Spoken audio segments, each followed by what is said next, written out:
આજરોજ એનડીઆરએફની ટીમ દ્વારા ગોમતી ઘાટ વિસ્તારમાં દર્શનાર્થીઓને દરિયામાં નાહવા ન જવા માટે સાવચેત કરવામાં આવ્યા. નેશનલ ડિઝાસ્ટર રિસ્પોન્સ ફોર્સની ગાંધીનગર સ્થિત બટાલિયન નંબર 6 ની 2 ટુકડી ટીમ રાજ્યમાં બનતી કોઈ પણ મોટી દુર્ઘટનામાં મદદરૂપ થવા માટે 24 કલાક સાધન સરંજામ સાથે સજ્જ હોય છે તેમ બટાલિયનના નાયબ વડા એસ કે રાણાએ પત્રકાર સાથેની વાતચીતમાં જણાવ્યું હતું. અને કેન્દ્ર સરકારે 2006માં દેશમાં કુદરતી કે માનવ સર્જિત આફતોમાં મદદરૂપ થવા માટે નેશનલ ડિઝાસ્ટર રિસ્પોન્સ ફોર્સની સ્થાપના કરી હતી. આ ફોર્સની હાલમાં કુલ 9 બટાલિયન દેશના વિવિધ રાજ્યોમાં કાર્યરત છે, જે પૈકી બટાલિયન નંબર 6 ગુજરાતમાં ગાંધીનગર ખાતેથી ગુજરાત સહિત રાજસ્થાન, મધ્યપ્રદેશ તેમજ કેન્દ્ર શાસિત પ્રદેશ દીવ, દમણ અને દાદરા નગર હવેલીની કામગીરી સંભાળે છે. ગુજરાતની બટાલિયનના નાયબ વડાએ જણાવ્યું કે ગાંધીનગર ખાતેની બટાલિયનમાં 1149 તાલીમબદ્ધ જવાનોની કુલ 18 ટીમ કામગીરી સંભાળે છે.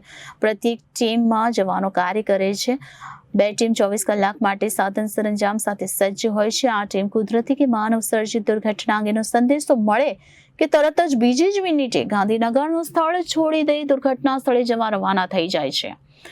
વધુમાં જણાવ્યું કે એનડીઆરએફ પાસે તાકાતવર કટર્સ, ડિટેક્ટર્સ અને 1 ટનથી 57 ટન જેટલું વજન ઉઠાવી શકે તેવી બચાવ કામગીરીના અસરકારક ઉપકરણો છે. વરસાદની મોસમમાં ભારેથી અતિભારે વરસાદની આગાહી થાય કે તરત જ વિવિધ ટીમોને રાજ્યના વિવિધ સ્થળોએ અગાઉથી જ મોકલી આપી દુર્ઘટના પહેલા લોકોને મદદ મળે તેવું આયોજન કરવામાં આવ્યું છે. ગુજરાતમાં કેમિકલ હબ ધરાવતા સ્થળોએ દુર્ઘટનાનું વધુ જોખમ હોય છે. આ જોખમને પહોંચી વળવા માટે પણ એનડીઆરએફ દ્વારા કેન્દ્ર સરકાર પાસે હાઈ પરફોર્મન્સ સૂટની માંગણી કરી છે.